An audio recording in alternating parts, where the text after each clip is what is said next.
Hello, everyone, and welcome to this week's edition of the Spanish Football Podcast. I'm Phil Kitromilides. Sid Lowe is with me. Hello, Sydney. Good morning, Philip. You all right? Yeah, not too bad, thank you. How are you?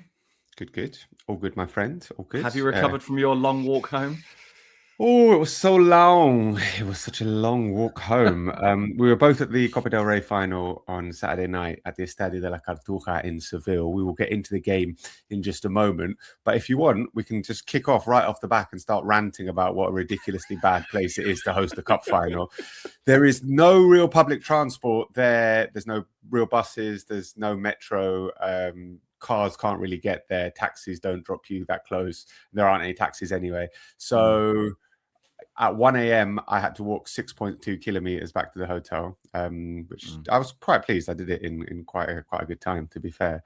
But it's a very bad place. And everybody was just completely flabbergasted at how bad the organization was again. When I tell you that my Greek colleagues couldn't believe how badly organized it is. And when Greeks are telling you it's badly organized, Refilemu, that's telling you something. So and this happens every year as well. Like, I mean, this isn't new. This isn't new. That's the amazing thing about it. It isn't new. And it happens every single time. You were about an hour and a half ahead of me, I think, in terms of leaving the stadium. And I got lucky. Me and a colleague literally kind of flagged down a van driving out the stadium and said, listen, can you please take us to the city? Hitchhiking. I mean, sort of. As it turned out, bizarrely, one of the people in the van was actually someone I know from back in the day who works for Media Pro. And he was like, wow, how are you? And so we got to lift some of the way back into the city, fortunately. Yes. Anyway, world's smallest violin, and that I know, absolutely. But for a lot of fans as well. That's the thing. And you know what? I saw how can I put this? Not very Elderly. mobile Basque grannies with like a walking stick and like sort of hobbling. I was thinking, wow, you are struggling. How are you going to get back, abuela? You are in trouble. And like the young kids as well, super late. It's not ideal. Really not ideal. No. It's a brilliant city in terms of the pre-match atmosphere. It's a great place for fans to be gathering. But then when you do the actual stadium bits, it really doesn't work very well at all. I was thinking, like, in the very, very, very like off chance that Rayo ever get to a final here, bringing my son, it's not ideal. It's not ideal. But there were loads of kids anyway. Yeah. You have to find. I have a colleague works for one of the big national sports papers, but he's the Seville correspondent. He goes the night before. He knows a sort of a secret place and leaves the car parked there the night before. Oh, right. Yeah. Well, because it's the only way. Yeah. Anyway, so that was the Copa del Rey final. It finished Atletico Madrid 2, Real Sociedad 2 after extra time, with La Real winning 4-3 on penalties. We'll discuss that game in just a moment. I should remind you that we've got a live show coming up in London on Friday. By the time this podcast comes out, I can't actually guarantee there are any tickets left. I think there were literally 2 or 3 tickets left. It's at the Fox on the Green pub on Upper Street in Islington on Friday, 6:30 p.m. Looking forward to seeing quite a few of you there, so that should be good fun. The link is in the sort of pod description if you want to try and get some tickets. We're also over at patreon.com/TSFP, which is where we do our best work, Sid. I think it's where we do it's where we do the really good stuff. So it's where we do our listeners' best work, because that Tuesday podcast with the Q&A, our listeners produce fantastic questions which get semi-decent answers at times. Yes, occasionally above average answers. So if that sounds like something you'd be willing to pay just €4.75 a month for, you get the bonus podcast as well on a Thursday Q&A pod. You get the TSFP diary, the TSFP newsletter. There's no newsletter this week because there wasn't any La Liga, but there will be. And loads and loads and loads of extra content over at patreon.com/TSFP. And that's the only place we're going to be podding all over the summer. All right, so let's talk about Real Sociedad winning the Copa del Rey. And let's start off by talking about Real Sociedad, I think, because we spoke a lot, Sid, about on the preview podcast, and you did a tremendous interview with Reno Matarato for ESPN. And we'll talk about the game, and we can talk about La Real as a team in just a second. I just want to wax lyrical a little bit about this guy, and about his story, and about how this is like the culmination of someone. And I know it sounds cheesy and corny, but it's true. Someone who literally had a dream and did not give up on it. Like, this guy got a degree from applied mathematics from an Ivy League university from Columbia, could have easily got into work in finance and made a lot of money. He said, no, I really want to be a footballer. Went and played 3rd and 4th division football in Germany, just about eked out a career until the end of his 20s. Then he could have gone back and said, you know what, okay, let's make some money. Now I was like, no, I want to coach. So he was a youth coach. He was an assistant coach. He made it to a head coach. He made it to La Liga. And now he's a Copa del Rey champion. This is a guy who has kept going for years and years and years because of love of the game, because of love of what he does. And like I said, it sounds corny, but I genuinely think like this is the example of what footballing, you know, passion for football is all about, Sid. Absolutely that. Grew up in New Jersey, an Italian family. His mum and dad from the area quite near Naples. They were Maradona fans. They were Napoli fans. He grew up watching Maradona's Napoli, which, to be honest, if you're going to get a passion for sport, it's a pretty good place to start, isn't it? And he always felt that playing football was part of, if you like, his Italian heritage, his kind of connection to a community, not just the Italian community, but the US community as well. And that as a participation sport, of course, it's still pretty big, or even then was pretty big in the US, but not the big headline sports. He chased this dream. He went to Italy, having been promised a trial, didn't get that trial. He felt that he'd wasted almost a year being in Italy, but he was on his grandparents' farm up in the hills, not far from Napoli. Actually, at the top of the hill where he used to do his hill runs is the church where he got married. You know, this was him pushing for this thing. He finally he didn't get the trials he was told he was going to have with Salernitana, but he then got a trial with a 3rd division team on the last day that they could have possibly signed him. The coach said, look, it's only one day. I can't really make a decision based on what I've seen on one day. I think you should go and play some regional football, and maybe we can talk about it in the future. He goes back to the US. He then gets a call. He gets the offer to go and do some trials in Germany. He goes at a point in which people are saying, well, you know, you've got this degree. I mean, for what it's worth, we should say that he gets the degree, obviously partly through the sports scholarship system in the US, and he because he's a great football player and he plays for the university team, but he gets his a degree in applied mathematics from Columbia. I mean, you know, this opens doors. He has offers to go and work in the city, offers to go and work in big banks, but he wants to chase football. He gets this opportunity to go and try out in Germany. And then even at the end of that, there's that chance to go back. I love this. Did you see at the weekend? Taki Kubo was asked about this after the Copa del Rey final. And I just love the way he said it. He said he could have gone and worked in a bank for clever people. And he said he decided to carry on. It was a lovely way to put it. That's morons, but he said, un banco de estos para listos, which I thought was a great way. But one of those banks for clever people. It's true. And then even then, that's when he starts saying, it's such a romantic, idealized notion that this is what this is. Yeah, it is. Absolutely it is. And you know, even when he starts coaching, and at that point, post-playing career, which, you know, he jokes about how bad a player he was, but, you know, you still got to be brilliant to play 3rd or 4th tier football, because, you know, we're talking about possibly the most competitive and the most meritocratic industry there is in terms of trying to get a job in the entire world. I genuinely think that. Okay. I don't think there's a more competitive or meritocratic industry than trying to be a footballer in the world. I'd love people to come up with alternatives, by the way. That'd be fascinating to know if there is anything that competes with it on that. And then even then, so there's an opportunity to go back. He says, no, I'm going to try this coaching thing. But then the coaching thing, you don't get on courses. You don't get the opportunities. And there's a moment where he's, you know, not really making much of a living. And he thinks, okay, I'm working at youth team coaching now. I'm helping the academy build a structure. Maybe I'll just settle for this. You know, I'm quite comfortable. We've got a family. It'll be okay. And his wife says, no.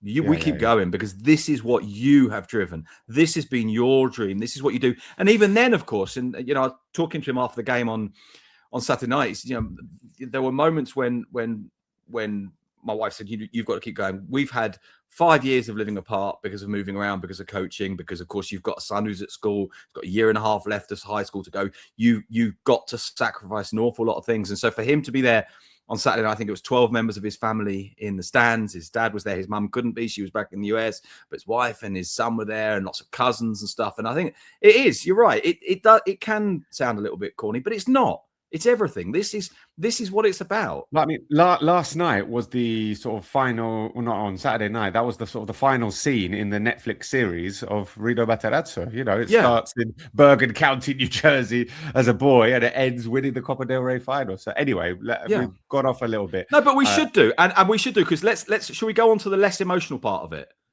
Yeah. Should we go on to that's not about his journey? And his journey is brilliant. And actually, I think it's true that for a lot of players who make it, the journey is, for me, the most fascinating thing. And also the thing that I think reconciles us with football as a kind of a human pursuit. It's what makes it wonderful.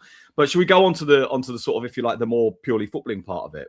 Let's look at the other part of the journey, which is the journey they've been on with him and the impact he has had on them. This isn't him turning up, getting a good team and winning a cup.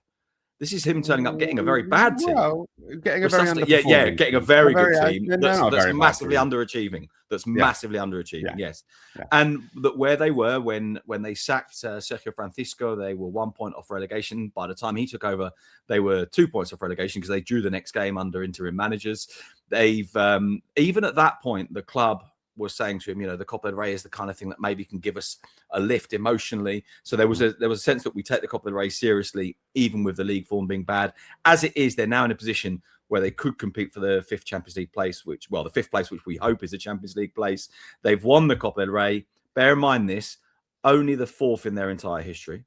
Only the fourth in their entire history, albeit it is true that it's the second in 5 years now, which is quite amazing as well. And we'll come on to those kind of questions in a minute. Wow. Change their mindset, change the dynamics, change the way they play. You listen to the president talk about him, you listen to the players talk about him, and they are absolutely enamored with him. There was something very interesting the president said. He says, you know, he's just phenomenal. He's changed everything. And he said, and when I first met him, I didn't know about him. And he said, the only thing I have done as a president that's been good in this is I've listened to two men. I've listened to Eric Bretos, who's the sporting director, who told me to go for Matarazzo. And then I listened to Matarazzo. And he said, and when you listen to Matarazzo, you're completely convinced. Yeah, he said he was blown away when he first heard him, you know, when he spoke to him. All right, so that's Reno Matarazzo, his story and what he's done with Real Sociedad. On the night, how much do you think that they deserve to win? I think they... Well, I mean, deserve is such a difficult word, isn't it? But I actually think they did deserve to win up to a point. I certainly don't think we could say, oh, this was, you know, Atletico were desperately unlucky. I think Atletico were unlucky-ish. I was very interested in the way that the game swung. And I think what Real Sociedad kept swinging, didn't it? Yeah, I think what Real Sociedad did was very, very impressive kind of emotionally. So they score after 13 seconds, 14 seconds, depends exactly when you stop the clock. I think as it crossed the line, it's still 13, but it doesn't matter, it's 14. Officially the fastest goal in Copa del Rey final history. Atletico Madrid haven't touched the ball from Real Sociedad's kickoff. They go back to the goalkeeper, they go long. Atletico Madrid produce an amazing chain of errors. I can't remember who the first player is. I think it's now El Molina watches it just float over his head. I think Giuliano Simeone, who's behind him, doesn't expect him to let it go, so then doesn't react. So the ball bounces over his head. The cross comes in with no real pressure on the crosser. The defender in the middle, which I think is Ruggeri, who has tracked Beñat, not Beñat, and Barrenechea.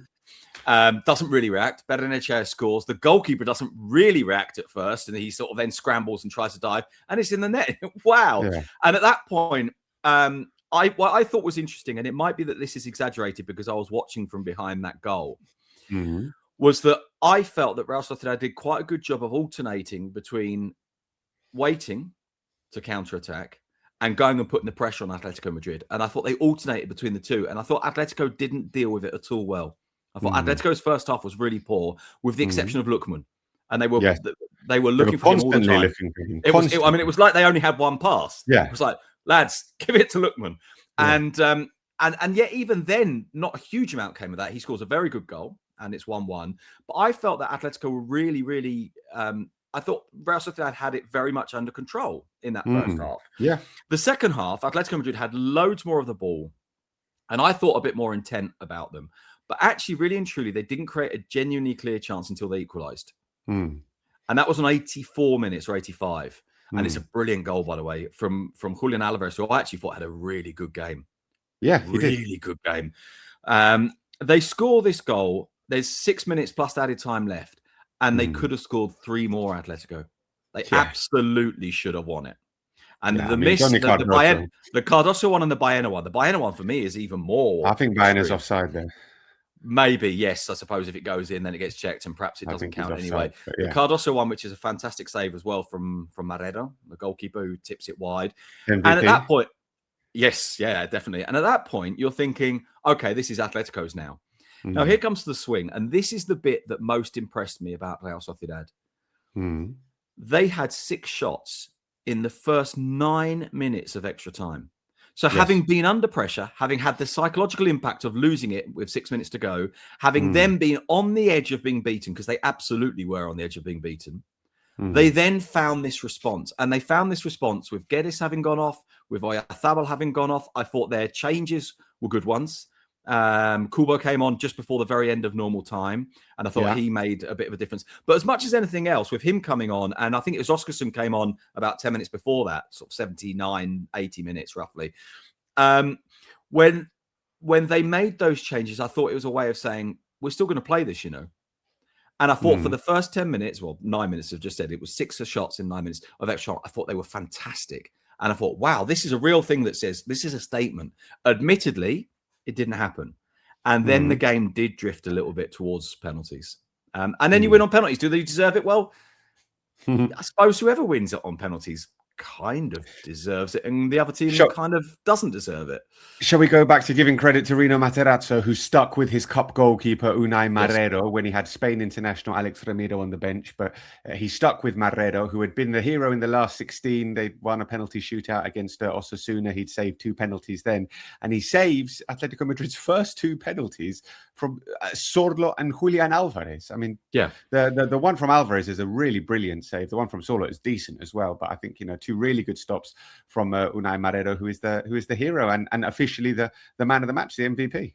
Yeah, Unai Marrero has not played a single minute in La Liga this season. Who played the Copa del Rey? He missed actually a Copa del Rey game because he broke his jaw or his cheekbone, I think, and actually came back. He missed the quarterfinal and the first leg of the semi-final. Came back for the second leg of the semi-final wearing a mask. This whole idea of this kind of heroic image of him as well really plays into that. As you say, he'd been the hero already in the penalty shootout. His post-game interviews were really funny because he sort of didn't know what to say. Yeah, no, I don't know. Oh, wow. And he said, I don't really know what's happened here tonight. What's happened here tonight? I don't understand this. And there was a nice moment. Well, a nice moment, but I also felt a slightly intrusive moment. But, we're all for the intrusive emotional moments at times like this, where he does an interview in the car park with one of the radio stations. And then the radio stations carry on videoing him after he's finished. And he goes over to his mum and his girlfriend, I think, standing by the car, and basically collapses and starts bawling. And it all comes out, which is sort of lovely. I feel a little bit weird being intrusive on him, but it's lovely as well. And he was fantastic. He was also brilliant on crosses, by the way. Every time I had to put a cross in, he was so good on crosses. And as I say, that save from Cardoso, I think, is an outrageously good save. Because it's the speed of the hand. It's the speed of the hand is so good. I was behind that goal. I thought, goal. It's one of those where you think it's done, and then suddenly this hand comes from nowhere. Yeah, got a fingertip to it. It wasn't actually given as a corner, but no, he got away with it. Well, or maybe he would have liked a corner because at least then people will have realised. Yeah. Yes. So he was one of 15 youth academy players in the matchday squad for Real Sociedad. 10 played. It's amazing. 10 of them played, and a couple for the other team. Is that true? Yes. So you look at the starting 11, and it's 5 for Real Sociedad, and then 4 come on as subs, and then you've got 2, as you say. That's 9, not 10. Sorry, I've got it wrong. Then it's 6. Sorry, it's 6 that start and 4 come on as subs. Yes, 6. And Atletico Madrid have, as you say, 2, and that's the other part of this is the success of Zubieta, the success of the structure at Real Sociedad. The guy that scores the winning goal is actually, funny enough, is the only of the canteranos. I believe I'm right in saying this. The only of the 10 canteranos who's not from Guipúzcoa. Yeah, he's not from Guipúzcoa. He's from Logroño, which is not very far away. But he also had a sort of a slightly up and down season. I think started roughly half the games. Pablo Marin. I like the moment where. So Marrero makes a save and he goes up to him and he gives him a hug and sort of says something to him. I actually asked post-game in the press conference, what did he say to him? He said, I can't remember. I think I just said to be calm, but I gave him a big kiss on the cheek. I was like, okay, there you go then. That helps. That always helps. All right, let's talk a little bit about Atletico Madrid, because we focused on La Real for the first part of the podcast.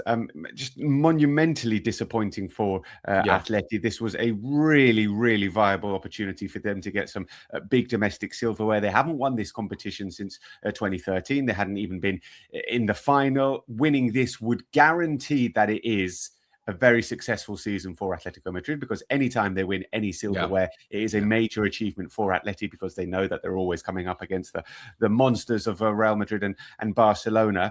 And now all their eggs are in the Champions League's basket, which is a difficult basket to win, if I absolutely slaughter the metaphor. But yeah, I mean, you could tell that they were pretty, I'm not going to say broken, but, the disappointment was clear for all of the players and Simeone as well. He's got to try and G them up for the semi-final against Arsenal. Inshallah, come on, Atleti. Please. No biased journalism here. No, with the Spanish Football Podcast, we support Spanish teams in Europe, right? Yes, you'd have definitely said the same thing if they were playing Spurs in the semi-final of the Champions League. Well, we played them earlier on, and we knew what was going to happen there. Anyway, we digress. A number of players I felt underperformed from Atletico Madrid in the game. I thought obviously Antoine Griezmann was really, really good for the first sort of 60 minutes or so of it. Lookman looked threatening and scored a really, really good goal. Giuliano Simeone was very, very quiet. We've spoken about Julian Alvarez being good in that, really good in the second half, sort of taking the mantle on and being like, I'm gonna make things happen. I wasn't overly convinced by the changes that Simeone made as well. What did you make of it all? Well, I mean, I'll start at the end there. Your thing about the changes, because I was struck by that, and admittedly in the chaos of the game itself and the chaos of the game when you're working, some of this sometimes washes over you. You have a feel for the game and you're not always clear about substitutions. So I actually went through yesterday and wrote down the substitutions, because I was thinking, hang on, this didn't feel quite right. So Atletico is a Soloth and Nico on 62, Almada and Baena on 70, Naul Molina and then Lenglet. But it's Ruggeri and Lookman going off. Lookman going off was a bit of a surprise, but I guess that was possibly a physical thing.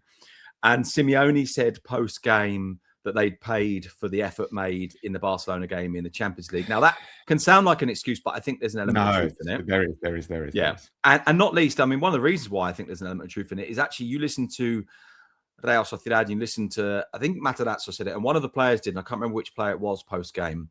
That was lovely, by the way. I really like this. And one of the beauties of a team winning the cup is that post-game, you hear from a lot of players because everyone's enthusiastic and excited. And it's such a joy to listen to a post-game analysis, particularly on the radio, but it happens on TV as well, that's dominated by the protagonists themselves and not everybody else. But they had said that they expected Atletico's physicality to drop off. They expected them to tire, and that was probably borne out.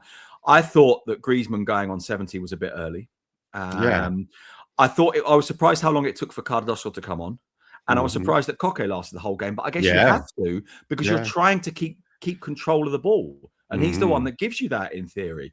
Llorente, it's true it took until the 99th minute. But Llorente was exhausted. This is the guy that's inexhaustible. Yeah. This is the guy that had 100 lungs. Yeah. And yet he was exhausted at the end. And the players that came on, I didn't think Almada made a difference. I didn't think Baena made a difference. No. I thought Cardoso maybe did a little bit. Sorloth wasn't able to really have the impact. He has that header just wide near the end, which possibly he should do a bit better with. That was directly in front of me. But I watched him, and I've watched him up close before and said to you lots of times that I kind of admire his ability to take hits and to roll with it and to bring the ball down, to make things happen. I didn't think he did that in this game. And you're right. I think the changes really didn't make much of a difference. And it was pretty disappointing from Atletico in lots of ways. Okay, so where does the goalkeeper, by the way? Sorry, very briefly. Oh yeah. Speaking of players that didn't play well. Sorry, I mean, we've overlooked this, and I think we shouldn't.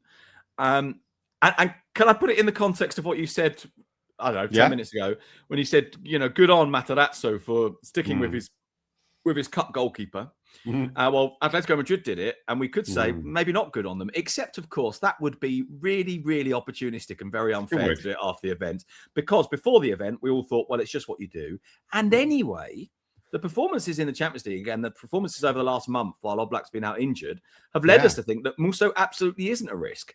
There's absolutely no problem playing your second choice goalkeeper. And by the way, we've even reached the point where a debate had started to emerge about whether he might actually be better than Oblak. For the first time, you could say that in a decade about Oblak, that there's anyone else. And yet I thought he was nervous on crosses. I thought he was slow on the first goal. The second goal is entirely his mistake. He misjudges the ball. He arrives late. He punches. Who is it in the back of the head? Guedes, that's right. It's Guedes, who played very well, by the way, Guedes, until he tied. He punches the Guedes in the back of the head, and it's a penalty. Yeah. And, if there is a man in the world that you want on penalty duty in a big game, in a final, it's Mikel Oyarzabal, who now has played 6 finals in his career and scored in all of them. And he's also scored 43 of the 45 penalties I think he's ever taken. That's pretty good. I think basically it's only Diego Ferrero and Gaizka Mendieta who might have better penalty records than that. He is very, very good, but we've spoken about him a lot on previous podcasts. Where does this leave Atletico Madrid's season then, Sid, as a whole? I mean, it's conditioned entirely by the Champions League now, and if they don't make it through to the final of the Champions League, and they're semi-finalists and finalists of the Cup and finishing 3rd or 4th in the league, is that enough? No, not really. Is it? Right, so 2 things you said about the impact on them. 2 public manifestations of the impact was obviously the footage of Koke crying. And the other one I thought was Simeone, not so much in the post-match press conference where I thought it was okay, but his immediate post-game interview was very short. Yeah, very short. Maybe even a little bit petulant, to be honest, but very short. Very hurt. And then there's a private bit of this. On the way back yesterday, had a conversation with someone at Atletico Madrid close to the coaching staff. And he said something interesting to me. He said, I don't know what happens now this midweek. So because it's absolutely clear that, and I thought this was an interesting point. There's a league game coming up midweek. He said it's absolutely clear what happens down the league. The same as we saw last weekend. Lots of kids, rest, make sure everyone's ready for the Champions League. It's all about the Champions League.